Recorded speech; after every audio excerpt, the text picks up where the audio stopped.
E aí, minha gente, beleza? Como é que vocês estão? Todos bem, eu espero, não é? Então, mais uma vez estamos aqui e seguindo a penúltima aula sobre o Segundo Reinado. E o que abordaremos nessa penúltima aula? Abordaremos, meus queridos, a abolição da escravidão, certo? Porque o Brasil, né, já estava aí há 300 e poucos anos com a mão de obra escrava, né, trazendo negros escravizados para vir trabalhar no Brasil, né? Então, como se deu esse processo? Vamos lá ver isso aí rapidinho. Como foi? Então, beleza, vamos lá. Começar já no século XIX, certo? Já o processo em andamento. Então vamos ver o contexto que isso começa. A gente tem a Inglaterra, uma das maiores fornecedoras de escravos para as colônias. Tá? Sempre foi uma das maiores fornecedoras. Então era um mercado muito lucrativo, né? Lembrando que a gente fala mercado e tal, parece que é frieza, mas é porque infelizmente os escravizados eram vistos e tratados como mercadorias. Por isso a gente fala em mercado de escravos, mercado, né? Mas a gente tem que ter sempre em mente que a gente está falando de pessoas, né? O contexto da época transformou essas pessoas em mercadorias, né? A ganância da época. Mas, né, a gente não pode esquecer isso. A gente fala mercado, mas está falando de pessoas. Bom, mas enfim, a Inglaterra fornecia, né, muitos escravos, era bastante atuante nesse mercado, né? Até a Revolução Industrial. Quando vem a Revolução Industrial, a Inglaterra passa a ter uma capacidade produtiva muito grande por conta das máquinas que produziam mais rápido, em maior quantidade, né? Só que não adiantava nada produzir assim e não ter um mercado consumidor, não ter gente para comprar, né? Foi quando ela começou a combater a escravidão. Porque combatendo a escravidão, ela transforma esses escravizados em assalariados. Porque se não pode ter escravidão, as pessoas têm que receber para trabalhar. E recebendo para trabalhar, né, elas recebem também para gastar. E aí aumenta o mercado consumidor. Então a Inglaterra não foi boazinha ao combater a escravidão. Tá? Ela foi de acordo com os interesses econômicos dela. Então, mais uma vez reforçando aquilo que eu vi falando para vocês, toma cuidado, porque na história a gente não pode adotar essa ideia de o bom contra o mal, né? O mocinho e o vilão. Todo mundo tem um interesse ali por trás das ações que toma e das ideias que defende, né?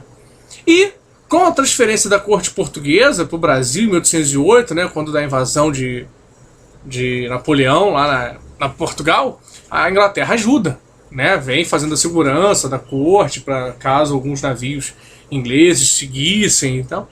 Isso aumenta muito a influência inglesa nas decisões do governo português, tá? E aí a gente começa todo um caminho que vai levar à abolição, né? A gente tem em 1831 uma lei chamada Lei de Extinção do Tráfico, que dizia que todo negro que entrasse no país a partir daquela data da lei seria livre. Ou seja, mesmo que você tivesse, que algum traficante de escravos tivesse pego esse negro na África para escravizá-lo no Brasil, ao entrar no Brasil, ele seria considerado livre. E isso, claro, para diminuir, para desarticular esse comércio, esse mercado de tráfico negreiro, né? Só que essa lei não funcionou, né? Digamos assim, não pegou.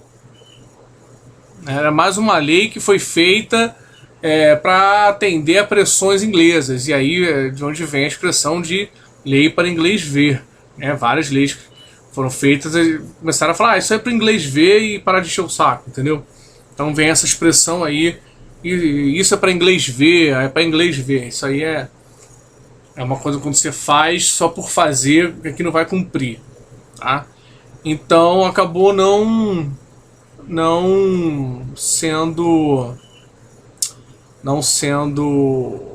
posta em prática, né? Não sendo respeitada essa lei. Em 1845 é feito o Bill Aberdeen. Tá? O que é o Bill Aberdeen? A Inglaterra autoriza, né, o parlamento inglês autoriza seus navios a aprisionar navios negreiros. Então os navios ingleses passam a policiar os mares, principalmente o Atlântico, né, em busca de navios negreiros. E permite aos navios negreiros, e permite aos navios ingleses que aprisionem esses navios negreiros.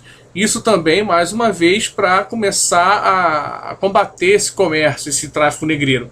Porque aí você perdia a carga, digamos assim, né? Você perdia todos os negros que estavam ali, que você iria escravizar, você não tem mais como escravizar. Então você teve todo o custo da viagem e no final das contas, o seu produto, que seria a escravização do negro, você não vai ter mais. Então eles começam a fazer esse policiamento do Atlântico em busca de navios negreiros. Em 1850, o Brasil decreta a Lei Eusébio de Queiroz, que tornava o tráfico negreiro ilegal. É mais ou menos a lei de 1831, que é feita de novo, né? Você proibiu o tráfico de negros. Então, mais uma vez, os negros que entrassem no Brasil não eram escravos, não podiam ser comercializados. Mas isso não modifica o mercado interno. Então, internamente, você ainda tinha venda de um escravo, né, de uma fazenda, de um escravizado de uma fazenda para outra. Você reproduzia, né? Desculpa os termos, assim, parece que a gente está falando de gado, né? Mas enfim, é a forma como eles eram tratados, né? Reproduzia-se os escravizados e vendia lá as crianças como escravas também. Então você ainda tem um mercado interno que ainda se sustenta dessa forma. Tá? Em 1871 é feita a lei do ventre livre, que tornava livre o ventre da escravizada, né? Então, assim, é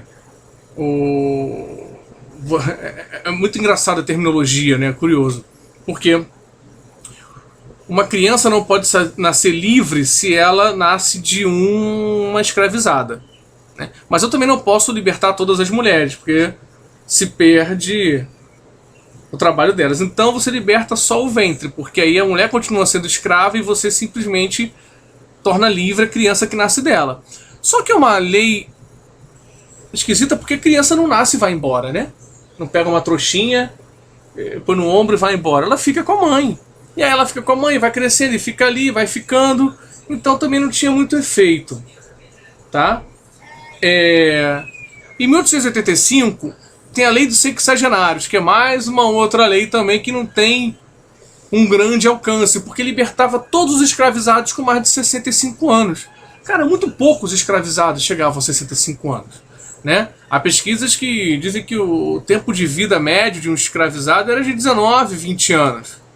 Então é complicado. Você tem ali um escravizado, mas pouquíssimos deles chegavam a 65 anos. E depois de 65 anos o escravizado era livre. E aí ele ia pra onde? Entendeu? Você dava que condições desse cara ser livre? Como você integraria esse cidadão, né, esse liberto, né, esse ex-escravo, numa sociedade? Né? Como é que você faria isso? Né? E 3 anos depois, finalmente a Lei Áurea, que coloca fim à escravidão geral em todo o Brasil. Não podia mais existir escravizados. Tá? Só que aquilo que eu falei, como é que você vai fazer para integrar essas pessoas, para a sociedade assimilar essas pessoas? Você agora tem milhões de pessoas que foram escravizadas e que agora são livres e que vão precisar de uma estrutura para sobreviverem, de atividades para fazerem, para serem remuneradas, né? E como é que se faz isso? O governo não preparou também a sociedade e esses escravizados para para serem absorvidos, né, para serem para se tornarem cidadãos. Então a gente teve um problema que foi se agravando, né? Foram escravizados que foram libertos e que passaram a viver marginalizados, à margem da sociedade. E aí você tem um movimento que vai crescendo, e nunca foi feita uma política séria de integração. E aí a gente tem o problema que a gente tem hoje, né? Um fortíssimo preconceito, um racismo estrutural, enfim, condições de vida muito difíceis, né, para os negros brasileiros, que tem essa história aí que vai nos remontar até a escravização de seus antepassados. Então, assim, isso porque o governo nunca se preocupou em fazer uma política séria de equalidade, né, de absorção, de integração desse contingente todo. Tá? A gente vai ter um movimento abolicionista e o pós-abolição. O movimento abolicionista vai contar com muita gente, membros da igreja, do exército, a gente falou um pouquinho disso na aula passada, de alforriados, pessoas que já tinham sido alforriadas que vão lutar pela causa. Tá? E aí você tinha jornalistas que colocavam artigos em jornais, advogados que atuavam na defesa dos interesses de escravizados e de ex-escravizados, né? Muitas pessoas organizavam fugas, davam abrigo para fugitivos, encaminhavam fugitivos para quilombos. Era um movimento bem atuante. Tá? E o pós-abolição eu acabei de comentar aqui, né? Apesar de libertos, a situação continuou sendo muito difícil por conta dessa falta de planejamento e de articulação, de ação do governo para integrar essas pessoas. Beleza? Então a gente vai ficando por aqui.